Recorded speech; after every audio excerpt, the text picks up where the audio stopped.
పరిస్థితుల కోసం కృషి చేస్తా ఉన్నాడు. ఇలాంటి నాయకుడు ముందుకు రావాలి, ప్రజలు ఆయన ఆదరించాలి, ఆశీర్వదించాలి అని చెప్పి నేను చెప్తా ఉన్నాను సార్. రైట్ రఫీ గారు, గఫూర్ గారు కంక్లూడ్ చేద్దాము. నాకు ఇవన్నీ చెప్పిన తర్వాత అర్థమవుతుంది చంద్రబాబు నాయుడు గారు ఎప్పుడు ఐటీ హైటెక్ అవన్నీ చేశానని చెప్పుకుంటాం ఆపేసి ఇటువంటివి చెప్తే జనాలుగా ఇంకాస్త బాగా ఎమోషనల్ టచ్ పెరిగే అవకాశం ఉంటుందేమో అనిపించింది. అంటే విని విని జనాలు బాహు చెప్పుకుంటూ ఆపేసి అనే దానికి వచ్చారు కాబట్టి దానికన్నా ఇవి చాలా మంది తెలియదు ట్రస్ట్ ద్వారా ఏం చేస్తున్నారు అనేది. అప్పుడప్పుడు భువనేశ్వర్ గారు చెప్తే తప్ప ఇవి నారా లోకేష్ కూడా ఇప్పుడు చెప్పిన సందర్భం లేదు కాబట్టి అండి. ఇప్పుడు చాలా ఎగ్జాంపుల్ చెప్పినప్పుడు చంద్రబాబు నాయుడు గారు ఈ రకంగా ఉన్నారు. ఏదేమైనా ఇది వ్యక్తులతో అయ్యే పని కాదు. ఇది ఇప్పుడు ఆయన దగ్గర డబ్బులు ఉన్నాయి, లేకపోతే వాళ్ళ దగ్గర డబ్బులు ఉన్నాయి కాబట్టి ఆ కుటుంబానికి చేయగలరు. చాలా మంది చేయాలన్న ఆలోచన ఉంటుంది కానీ వాళ్ళకి ఆ పరిస్థితులు ఉండవు. కాబట్టి ఇది వ్యవస్థీకృతం చేయాల్సినటువంటి అవసరం అయితే ఖచ్చితంగా కనబడుతుంది. సార్ గఫూర్ గారు, చిన్నారి పునర్విక విషయంలో సరే లోకేష్ గారి స్పందన అది తర్వాత చెప్తాను. నేను చేతులెత్తి నమస్కరించేది ఆ 10 కోట్ల రూపాయల క్లౌడ్ ఫండింగ్ లో ఎవరైతే పెట్టినారో వాళ్ళేమి రాజకీయవాదులు కాదు, వాళ్ళేమి ఆశించే వాళ్ళు కాదు. నాకు మొట్టమొదటి ఎందుకంటే మా జిల్లానే ఆ అమ్మాయి చిన్నారి అది నాకు ధైర్యం చాలా ఎక్కడ 16 కోట్ల రూపాయలు ఎక్కడ సాధ్యమవుతుంది. కానీ వండర్ఫుల్ 10 కోట్ల రూపాయలు ప్రజలు ఇచ్చారంటే నిజంగా మానవత్వం సమాజంలో ఇంకా బతికి ఉంది, మానవత్వంతో స్పందించే వాళ్ళకు కుదవలేదు అనేటువంటిది నాకు నిజంగా చాలా నిన్నటి నుంచి చాలా ఆనందంగా ఉన్నాను. ఎందుకంటే ఆ రకమైన స్పందన సమాజంలో ఉండాలండి. పక్కన పడిపోతున్న పట్టించుకొని వెళ్ళిపోయేటువంటి కాలం ఇది. అట్లాంటిది ఒక అమ్మాయి కోసము చాలా పెద్ద ఎత్తున కదిలినారు. ఈ మొబిలైజ్ చేసిన వాళ్ళు కానీ ఎవరన్నా కావచ్చు, శివాజీ గారా, మంచు మనోజా, లేకుంటే ఆ ఫీమేల్ యాక్ట్రెసా, ఇంకా ఎవరు ఏమైనప్పటికీ ఈరోజు సాయంకాలం మధ్యాహ్నం తిరుపతి నుంచి కొంతమంది పిల్లలు వచ్చారు, స్టూడెంట్స్. ఎందుకు వచ్చినారా తిరుపతి నుంచి అని అడిగాను. అడిగితే 1,00,000 రూపాయలు మేము పునరుద్ధరణ కోసం మేము స్టూడెంట్స్ అంతా కలిసి జమ చేసుకున్నాం సార్, అది తీసుకొని వచ్చి ఇవ్వడానికి వచ్చినాం. ఎంత గొప్ప విషయం అది. పిల్లలు ఎక్కడో చదివి ఆ అమ్మాయికి సహాయం చేయాలని వచ్చారు.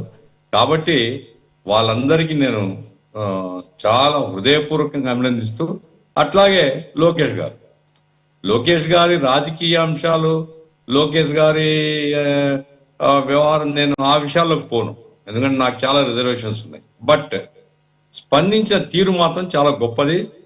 మానవత్వంతో ఆయన మిగతా 6 కోట్ల రూపాయలు నేను మొబిలైజ్ చేస్తా అని ఒక విశ్వాసాన్ని కలిగించిన తీరు మాత్రం ఇది ఖచ్చితంగా అభినందించదగింది. ఇప్పుడు మా రిక్వెస్ట్ ఏమంటే ఆ తర్వాత 6 కోట్ల రూపాయలు మొబిలైజ్ చేయడం అనేది తర్వాత సంగతి. ముందుగా అమ్మాయిని చేసి వైద్యం చేయించేటువంటి క్రమంలో చేయడం మంచిది అనేది నేను విజ్ఞప్తి చేస్తున్నాను. లోకేష్ గారు ఆ పద్ధతిలో చొరవ తీసుకుంటే అవుతుంది. ఎందుకంటే ఇప్పుడు గవర్నమెంట్ లో అనుకుంటే కాదంటూ ఏం లేదు. కాబట్టి ఆ రకంగా స్పందించాలనేది నేను మనస్ఫూర్తిగా కోరుకుంటూ, ఇప్పుడు సార్ నేను ఎందుకంటే చాలా మంది పెద్దలు రాజకీయాల నుంచి ఉండేవాళ్ళే ఉన్నారు కాబట్టి, రాజశేఖర రెడ్డి గారు ఉన్నప్పుడు నేను ఒక ప్రతిపాదన పెట్టినానండి. రాజశేఖర రెడ్డి గారు ఉన్నప్పుడు, ఎందుకంటే రాష్ట్రంలో చాలా చోట్ల స్పైనల్ కార్డ్ తెగి పేద కుటుంబాలు ఉండేవాళ్ళు కదలలేని పరిస్థితిలో, తల్లిదండ్రులు పనుకుపోలేరు, ఈ చేతులు కదలవు, కాలు కదలవు. అట్లాంటి కేసెస్ చూసిన తర్వాత నేను ప్రతిపాదన ఏం పెట్టింటునంటే, అయ్యా టీటీడీ తరఫున ఒక హాస్పిటల్ పెట్టండి, దేశవ్యాప్తంగా స్పందన వస్తుంది, ఆ రకంగా మీకు మంచి పేరు వస్తుంది రాజశేఖర రెడ్డి చెప్తే, అవును ఇది ఆలోచించదగింది అని చెప్పినాడు. ఆ తర్వాత సరే ఆ ప్రతిపాదన పోయింది. ఇప్పటికైనా సరే రఫీ గారు ఉన్నారు, రఫీ గారు ఒకరే కాదులేండి, అది చంద్రబాబు నాయుడు గారో లేకపోతే లోకేష్ గారో లేదా గవర్నమెంట్ స్పందించాల్సినటువంటి అవసరం ఉంది. ఏమైనా సార్ ఇటువంటి ఈ సమాజంలో బాధపడేటువంటి వాళ్ళని ఆదుకోవడానికి అన్ని వైపులా కృషి జరగాల్సినటువంటి అవసరం ఉంది అనేటువంటిది నేను భావిస్తూ, ఇప్పుడు ఈ 16 కోట్ల రూపాయల్లో సెంట్రల్ గవర్నమెంట్ ఏమైనా ట్యాక్స్ ఉందేమో చూడండి. ఎందుకంటే ఇది యూరోప్ నుంచి రావాల్సిందే, అమెరికా నుంచి యూరోప్ నుంచి రావాల్సిందే ఇంజక్షన్, ఇండియాలో తయారు కాదు. దాని మీద ట్యాక్స్ చేసే గవర్నమెంట్ ఉందేమో, కొంచెం దయచేసి గవర్నమెంట్ కు రిప్రజెంట్ చేసి ఆ ట్యాక్స్ మినహాయింపు నంబర్ 1. నంబర్ 2, ఆయుష్మాన్ భారత్ కార్యక్రమం సెంట్రల్ గవర్నమెంట్ పెట్టింది కదా. ఈ ఆయుష్మాన్ చిన్న పిల్లలకే కదండి, ముసలోళ్ళకు ముట్టుకోళ్ళకు చచ్చిపోయే వాళ్ళకు మీరు ఏం ఆయుషిస్తారు? ఇట్లాంటి పిల్లల్ని బతికించుకోవాలి మనం. కాబట్టి సెంట్రల్ గవర్నమెంట్ దృష్టికి కూడా తీసుకొని పోయి 50 లక్షలు ఇస్తారా, అది కాదు. ఆయుష్మాన్ భారత్ అంటే చిన్న పిల్లల జీవితాన్ని కాపాడడానికి కూడా కేంద్ర ప్రభుత్వం స్పందించేలాగా ఏదైనా ఒక ప్రయత్నం చేయడం మంచిదనేసి నేను భావిస్తున్నాను. ఏమైనా లోకేష్ గారు స్పందించారు, 6 కోట్ల రూపాయల బాధ్యత తీసుకోవడం ఒక చిన్నారి జీవితాన్ని కాపాడడానికి. Hands up to him. అది ఆ ధోరణి కొనసాగితే మంచిది, సమాజానికి ఎంతో కొంత ఉపయోగపడుతుంది. రఫీ గారు,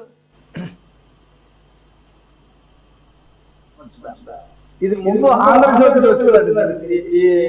ఈ వార్త ఆంధ్రజ్యోతి ప్రచురించింది. ఆ అమ్మాయి ఫోటోతో పాటు సహాయం చేయమని చెప్పి కూడా అందులో రాసింది. ఆంధ్రజ్యోతి విస్తృతంగా దీన్ని ప్రచారం చేసింది. దాంతో సమాజం స్పందించింది. ఆ తర్వాత సోషల్ మీడియాలో కూడా బాగా వెళ్ళింది. కాబట్టి ఇక్కడ మన ఆంధ్రజ్యోతిని కూడా ఈ పునర్విక వ్యవహారంలో మనం అభినందించాలా. రెండోది, ఇందాక గఫూర్ గారు మాట్లాడుతున్నప్పుడు నాకు సంఘటన గుర్తుకొచ్చింది. కర్నూలుకు సంబంధించి ఆయన మానవతావాదం గురించి ఆయన చెప్పినప్పుడు ఈ కోవా బన్ గురించి ఆ షేక్ వలీ కర్నూలులో చేస్తున్న వాళ్ళ మీద అతని మీద ట్రోల్ చేస్తే ఏ రకంగా సమాజం స్పందించింది, అతనికి అండగా ఎలా నిలబడింది, ఒక ముస్లిం వ్యక్తిని పట్టుకొని రకరకాలుగా దూషిస్తే సమాజం మొత్తం అండంగా నిలబడింది. లోకేష్ గారు కూడా వాళ్ళతో మాట్లాడటం జరిగింది.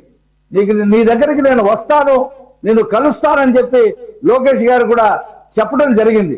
నేను ఏమంటానంటే, నేను మొన్న ఒక ట్వీట్ చేశా, రాజమండ్రిలో పాలు పోసినటువంటి గణేష్ కాకుండా ఏ అబ్దుల్లా అయి ఉంటే పరిస్థితి ఏమై ఉండేది వాళ్ళ అని చెప్పి నేను ఆందోళన చెందుతూ ఒక ఇది పెట్టాను. ఎందుకంటే ముస్లింల మీద జరుగుతున్నటువంటి ట్రెండింగ్, ముస్లింలు అమ్మేటువంటి వస్తువుల మీద, ముస్లింలు చేస్తున్నటువంటి వంటకాల మీద ఒక ట్రెండింగ్ జరుగుతుంది. దానికి పెద్ద మనసుతో ఈ సమాజం దాని పక్కన ఖండిస్తా ఉంది. ఉత్తర భారతదేశంలో కూడా అలాగే జరుగుతూ ఉంది. కోవా బన్ విషయంలో స్పందన, ఈ పునర్విక విషయంలో స్పందన, సమాజానికి హ్యాట్స్ ఆఫ్ చెప్తున్నాను. ఈ రెండింటిలో కూడా లోకేష్ గారు స్పందించినందుకు ఆయన కూడా అభినందిస్తా ఉన్నాను sir. Correct. Thank you very much for joining Rafi గారు, బాజీ గారు, గఫూర్ గారు అండ్ కోటేశ్వర్ గారు. ఇది వాళ్ళ టాప్ డిబేట్. మరో అంశంతో మళ్ళీ కలుద్దాం. Stay tune to city 24/7.